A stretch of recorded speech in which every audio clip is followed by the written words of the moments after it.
Anda tengah cari rig ke? Rig nak letak handphone, nak letak orang kata mic dan juga mungkin nak letak juga lampu LED untuk you senang nak buat kerja-kerja video editing lah. Saya suka ini daripada Ulanzi. Ulanzi rig ni saya dah guna lama dah, especially bila saya pergi ke event-event yang saya memang nak ambil video lah. Dan ini sebenarnya untuk handphone. Untuk handphone bila you letak, you just tekan macam ni kan.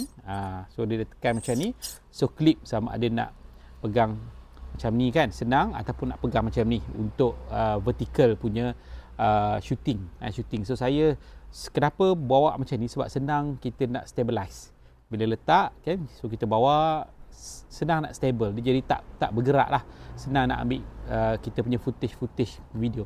So dalam masa yang sama kita boleh letak dekat sini kat, dia ada shoe, dia ada horseshoe ni untuk you nak letak mic ataupun you nak letak lighting. So benda ni pada saya sangat convenient lah. So you nak dapatkan daripada link produk kat bawah.